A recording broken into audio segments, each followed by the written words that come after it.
Hello everybody and welcome back to G4G Games for Gamers. I am your host Napalm Dawn. We are here in Marvel Avengers Alliance for wrapping up the Christmas week, the week in MAA. This is December 28th and it's a little late, but you know, I was out of town, couldn't really record this. Today's background soundtrack is brought to you by Savant. A link will be in the description. He's Alexander Vinter. So there has been a lot that has been going on this week, but it's not exactly been earth-shattering. It's not a major announcement. It's just been a lot of gear. So what they've been doing is they've been putting up a hero on sale, one hero per day. I've seen guys like Valkyrie. I guess Hank Pym is up based on the ISO. Wolverine has been up. You know, there's been several others. I don't think I've seen somebody that you can't quite get any other way yet. And the ISOs have been completely available. It's just whether or not you want to spend gold to save time. So as you can see here, these are some of the Wolverines that are on sale for me. The Infiltrator of Brown and Tan. I have the Scrapper.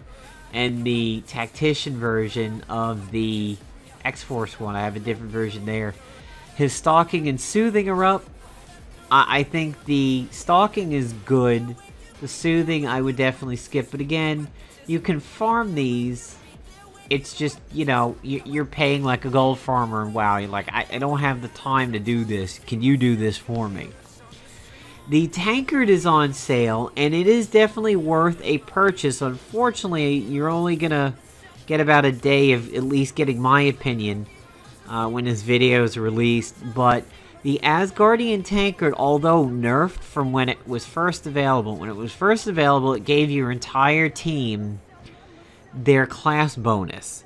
And people were running triple tacticians, and people were having 6 turns before the enemy team could go, unless it was like a Quicksilver team. So that was a little much, so they knocked it back down to just the Warriors 3. However, the agent still can use the tankard to get whatever is the class bonus the agent should have. So if you're a Scrapper, you get the double hits. If you're a Tactician, you get the 2 rounds. If you are a Tactician with the tactical suit, you will have 4 turns in 2 rounds.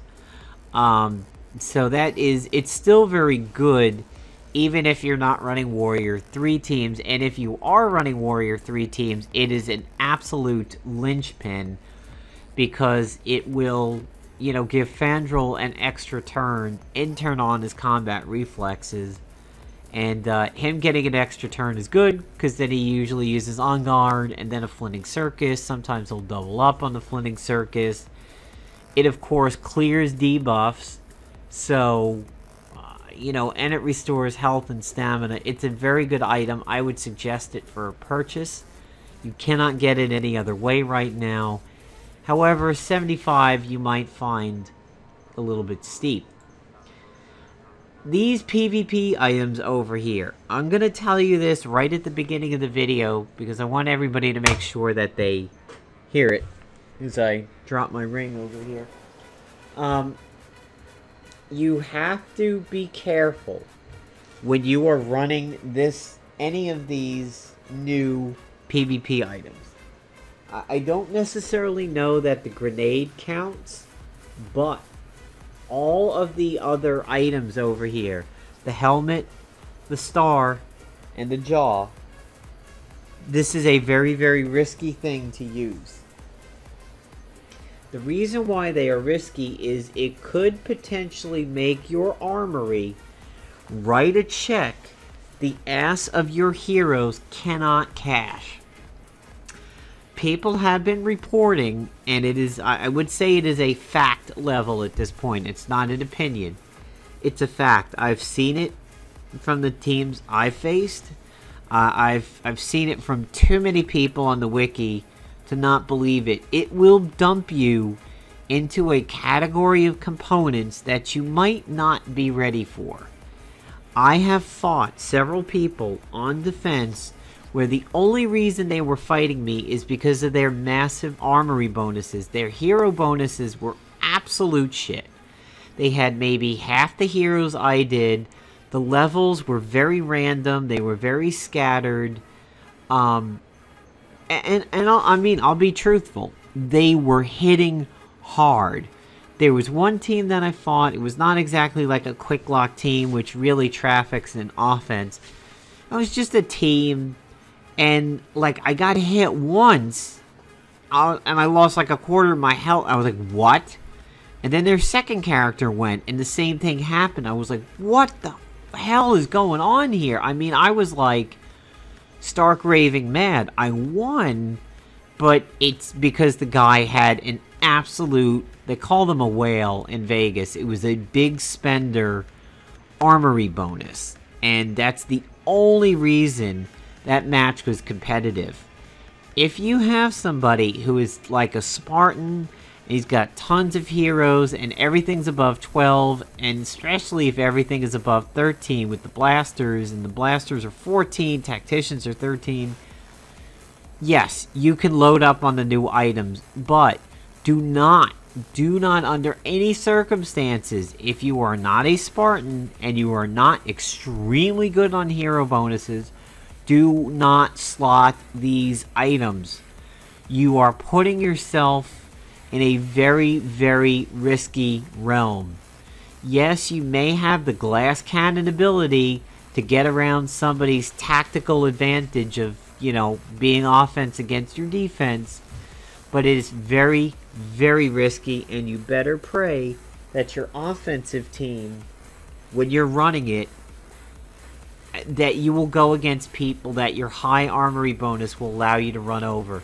Because if you get somebody who's got a hero bonus that can, you know, overwhelm yours, you may be in a lot of trouble. And you may be going up against people who have tons better gear than you do. So again, watch out. Unless you're 300 or have tremendous hero bonuses, do not slot these items right now. The older items are good, and I think the Mad Tech grenade ones are not too bad. The tactician suit is up, and we have the weather control device. The weather control device is a phenomenal little gadget. It's really very, very good, and I call it the Cube version 2.0. And I'll show you why. This thing is not subtle or not stealthy. Let me get that out of the way right now. This will get counterattacks in your face if a counterattack is appropriate. So keep that in mind. As a tactician, if you fire this off and there's an infiltrator on the other side, you will get him in your face. You may want to run the Neuro Purge with this device just to make sure you're not getting counters or Iron Fist, stuff like that. It has 3 actions: a fire tornado, a hailstorm, and a warm zephyr. This item is so handy, it can fit almost with any loadout, and it is good against a lot of the metas that are out there right now. All of the items are quick actions, so you don't have to worry about running snappy service. However, when you use one of them, it shuts down the cube for the rest of the turn. So it's not like you're going to go 1, 2, 3 because they're all quick actions. All of them have a 1-round cooldown, so they are up every single round except for the Warm Zephyr. The Warm Zephyr is 2 rounds. But the Fire Tornado and the Hailstorm, they're all catastrophic. They're all quick actions. They all hit all enemies. But the Tornado does Burning, Dizzy, and Exhausted, and the Hailstorm does Chilled, Bleeding, and Winded. Well, that Fire Tornado, exhausting the enemy team every round, is a phenomenal shutdown item. I honestly think that if my Gamora was 14, and I may do this, I might run Archangel with his AoE Nano Plague, Gamora with her AoE Despair, and the weather control device spamming exhausted every turn. And I think that might be a very, very good offensive group because you've shut down quick actions. Nanoplague is shutting down just about everything except for a heal. And then the Despair is shutting down the heal. If Despair is out on somebody who has Nanoplague, they cannot use a heal to get rid of Nanoplague. So that is a phenomenal combination there, and I think that is a very shutdown related offense. Now you just need to make sure you've got some solid punch like the Savage Axe or something, and you'll be taking people out left and right because their strategies will never work. You can't get a snappy service Red Hulk spamming Bulwark and doing something. You can't get a Magneto doing a shield and something else. You can't get an agent doing the signpost and something else. And you know damn well that if an enemy agent is exhausted, he'll use the signpost and then that's it. Boom, he's done. An agent running the cube isn't going to be able to do multiple cube items or use snappy service to do a cube item and then something else. So hey, you might never see that hotshot fire because he'll just spam the signpost and then shut down. You know, it's going to work against quick lock groups because Psylocke will be doing nothing. This is a very good item and I think it's worth a purchase, and I think it's a good setup for Crystal when you get her, and it also could work with fire-based teams and obviously chilled-based teams. Iceman, the Horseman of Death, really jumps off the page for the Hailstorm side of this. If you're going up against a team that really has nothing to exhaust, hey, well then you've got bleeding that you can apply every single turn. If it gets scrolled off, oh well, just apply it again your next turn. And it's a quick action. Defensively, this could be a risky item. You never know how it's going to be used while you're on defense over there. And for some reason, it wasn't changing my heroes. So in other news, I've got a bunch of heroes up at good levels now. I have Karnak at 9 going on 10. My Fixer is 8, very, very low 8, just got trained. He's getting there to 9. My Molly is 11 3/4. And my Hybrid is now a fresh 6, but I have not used his phase yet. Hybrid, you really want to work with opportunistic people for him. His Riot does a lot of damage if opportunistic debuffs are out there. So your Exoblivs, your Manvitaras, your Hank Pyms, your Anti-Venoms. Anti-Venom is a very good person to team up with Hybrid. Fixer actually works out pretty well with him because of the bleeds and the exploit attrition over here. Phage I haven't gotten to use yet. Lasher is of course the nice setup to Riot. But yeah, opportunistic heroes really help Hybrid, and he does some really good damage. Fixer, in his blaster stance, if he's blowing up a blast mine, and you get the Paragon Exploiter or the Attrition Exploiter there, really, really good damage. One thing you need to watch out for Fixer, though, is here's the sequence of events. You fired the level 1, the damage goes out for the level 1. Anything the enemy heroes are going to do will fire, and then the blast mine goes off. So, for example, if he's in his tactician mode, and he blows up a mine on an infiltrator, the gun will do the damage, the infiltrator will counter you, and then the blast mine will go. So take that in mind. His enemy hacking does seem to work pretty well. It does like a force recharge. His blow up is solid damage, but no more different than Red Hulk having his meltdown. The other one that has come out of nowhere to become an absolute beast, our old friend Blackagar, Black Bolt over here, he is doing a tremendous amount of damage after his reworking. If you get your team up to 25 to 30 stacks of the ambient particles, which, remember, they can't be removed. So just like Deadpool going through his stuff, Black Bolt will really, if you get your ambient particles cranked up, Black Bolt will absolutely tear ass with Power Word. It's on a cooldown, so it's going to take a while, but then again, you want the ambient particles to take a while to stack anyway. I have routinely done 53 to 55k crits with my Black Bolt with full ambient particles, and you can see here he's not ISO great. He has no empowered, no AISOs, and his regular ISOs are in the middle 100s to the low 100s, because that was the last time I was using him. Really great damage. On defense, I did fight one of them, was not impressed. I knew he could be deadly, so I kind of focused on him, and I took him out before he could get to that point. But if you're going to run him on defense, protect him. If you're going to run him on offense, well then, you know, it's up to you. Molly might be good with Black Bolt when she goes into Raspberry mode. Speaking of Molly, I have run into her on defense, and a friend of mine who plays has run into her on defense too, and we've had the same experience. Molly is smart on defense. Round 1, she went into Raspberry. Round 2, she went into the Tantrum and did a whole bunch of drop kicks and wind-up punches.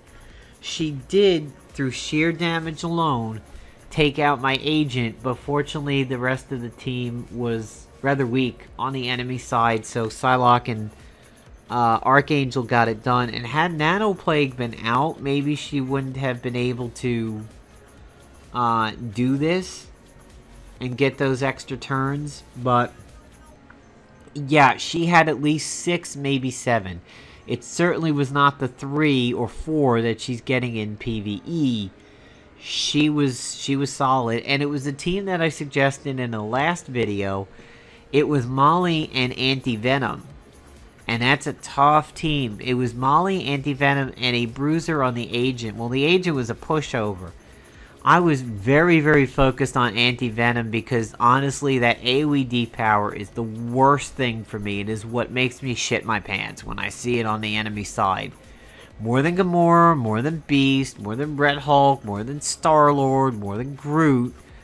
It is that stupid, you know, I am the cure that really has me scared. Fortunately, the AI is not so quick to use that and has not been opening up combat with it the way that it used to. But if you do have Molly, you can definitely chance her on defense. She does seem to play rather smart. And if you know, if you're running Steps of Shaolu, that's going to be really good for her. And if you're maybe slotting like the bleeding ones in here, or the pressure points, or the incapacitation, you know, that's really good, because if you apply the incapacitation here on dropkick, wind-up punch can exploit it. So, very good. I haven't seen a Karnak. I have not seen a Morbius. I've not seen a Fixer. Maybe I did see one Fixer. I have not seen a Hybrid. I have not seen a Crystal. I don't think I've seen a Blade. You know, standard stuff over there. Iron Fist, Groots, Gamoras, Star-Lords, one Rocket Raccoon, a Molly Hayes, a few Anti-Venoms in there, a Quick Lock group, but the meta is really in a lot of flux right now because of those overpowered PvP items, and they will screw you over. So again, please do not use those items unless you know what you are getting into. It is very risky. And let's see what today's mission of the day is. I wonder if it's going to be like magic stuff again. Oh, unrestricted. Sweet. So that means I get to level Fixer and Hybrid today over there. So, yep, there is the week in Marvel Avengers Alliance. Hope everybody had a good Christmas and a good round of the Christmas lock boxes with Hybrid. And to all those coming up, I wish you a happy new year, and see you next week for the week in Marvel Avengers Alliance. Take care.